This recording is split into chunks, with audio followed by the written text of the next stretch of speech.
Welcome back, YouTube family, to another Megan Flips It DIY. Today we are going to make a sign for my craft room. I've made a couple little signs here and there, but I wanted one that kind of had a spin on my channel name. So I'm going to take these Christmas signs from the Dollar Tree, and I'm just going to cut off the hanger, and I'm going to go in with the Mod Podge and high gloss and go over the back of the sign.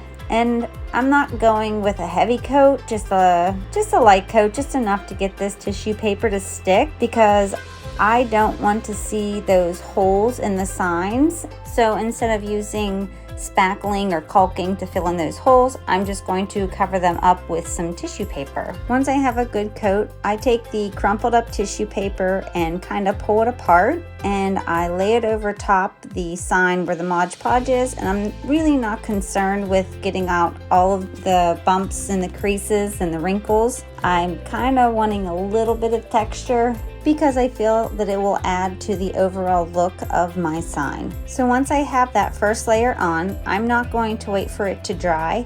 I just go back over it with the high gloss Mod Podge, and I give it another really light coat. If it tears again, it's not going to matter because I'm kind of going for that textured look on this sign. And I just apply another layer of the tissue paper, and once it's all pressed down, I go back over it with another coat of the Mod Podge, and then I let it dry. Once the Mod Podge has completely dried, I take a nail file and I run it along the edge to clean up any of the overhang from the tissue paper. Then I flip my sign over so that I can remove the jingle all the way in the back. I plan on hopefully using this winter in my decorating, so I try to take it off without bending it, and I must say it was very successful. This was pretty easy to remove. Then I take Waverly's chalk paint in the color Lagoon, and I give it a good coat. The nice thing about using the Waverly chalk paint is that it will cover in one coat because it is a thicker paint. Once I got it all painted and set it off to dry, I went into my Cricut design space and I created what I wanted to have on my sign. And since my channel is Megan Flips It DIY, I put Megan's Flippin' Craft Room on my sign. I went with humor, and I hope it made you laugh. If it did, give me a little laughing emoji in the comment section below. And while my Cricut was cutting out my design, I have my craft room kitty here inspecting the Cricut and making sure that it is cutting everything just fine. Isn't he cute? When I was pulling the vinyl off, I accidentally had gotten some of the vinyl stuck to the original cutout, so I had to recut it. And when I tried to layer the cuts onto one piece so that I could apply the one piece to my sign, it just didn't line up the way that I liked. So I cut the craft room part off, and then I put down where it says Megan's. I removed that, and then I put on the craft room part and adjusted the flip-in, and you'll notice it is upside down and it is a mirrored image, and I just thought that that was a cool kind of look, so I'm kind of going with it because I flip it. So not only did I flip it upside down, I also flipped the words backwards, or flipped the letters backwards. You'll have to let me know what you think of this design idea, because if my channel ever gets big enough for me to create merch, I'm thinking this is one of the designs that I like. And speaking of my channel getting big, if you guys are watching and you're liking what you're seeing and you haven't already, click that subscribe button, and don't forget, give this video a thumbs up. And don't forget to leave a comment, because all of your comments, all of your thumbs up, and all of your subscriptions to my channel helps my channel get recognized by YouTube. And as always, I appreciate all of your support. So I'm going to take this Dollar Tree tissue paper and some matte Mod Podge, and I'm going to lay a piece across the corner. And the reason why I chose this piece of tissue paper is because I felt like it gave a material kind of look to it, almost kind of like a flannel material.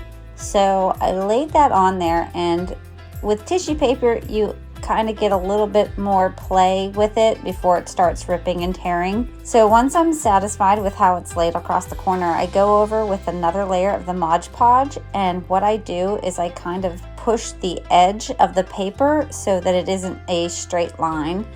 And once that's dry, I go over the edges with my nail file again to clean that up. Once that's done, I go into my craft scrap stash and I pull out my corkboard sheets from a previous project. These are just what was left over. And I find a piece that I want to use. And then it's like I have a squirrel moment and I decide I'm going to cut out these little paw prints because I have to recognize the craft kitty who's always in the craft room and is currently sitting behind me on my chair while I do my voiceover. And I cut the paw prints out as close to the paw print itself so that I don't have any white paper showing. And for the little bit of white paper that does show for the toe prints of the paw, I go in with my acrylic paint markers and I just color the white parts in with a color that is very close to the Lagoon by Waverly. Then I flip over my sign with the corkboard on it and I mark it and then I cut it. Now, because this was from a previous project, I had put the adhesive sides of this corkboard together. So with a little turbo tacky glue by Aleene's and some hot glue, I am able to adhere that to my sign. Then using the Aleene's Turbo Tacky Glue, I glue the paw prints down to my sign. When I was gluing my paw prints down, they started curling up. So in order for me to get them to lay flat, I used a small silicone mat that I purchased from the Dollar Tree. I put a piece of the corkboard in between because I folded the silicone mat in half.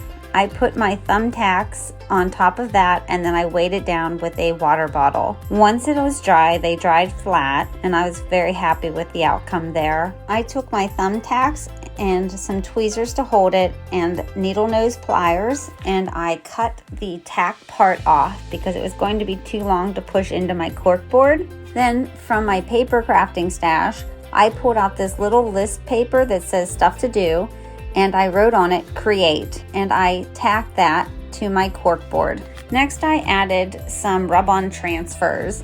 I have these from the Dollar Tree and I cut out the sewing machine, the scissors, the button, and the ball of yarn. Then I figured out where I'd like them and I just started to scratch them off onto my sign. Now I started out with this spatula scraper thing from the Dollar Tree, but it was ripping the paper and I found that if I used my finger now, it would scratch off a lot nicer. So I went with that.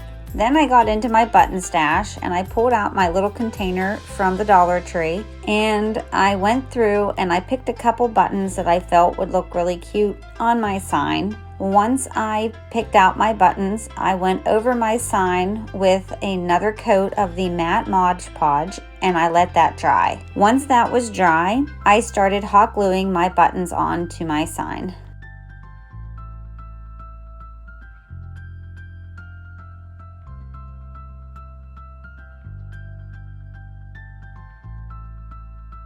Then I grabbed my jute cord that I picked up, I believe, from Walmart, and I cut a piece off for the hanger in the back, but then I had a squirrel moment and decided I wanted a piece of chalkboard. So I reached into my paper stash again and pulled out this adhesive chalkboard paper that I picked up from the Dollar Tree, placed it where I wanted it, creased it, cut it, and then applied it to my sign. Then I went in with my Dollar Tree chalk marker and I put craft stash with a little heart because we all have that craft stash and everything that I used to make this sign came from my craft stash. Then I flipped my sign over and took 4 pieces of masking tape and I set them on my table off to the side. Then with my hot glue, I hot glued my jute cord on the back of my sign and I used the tape to hold the hot glue for a more secure hold.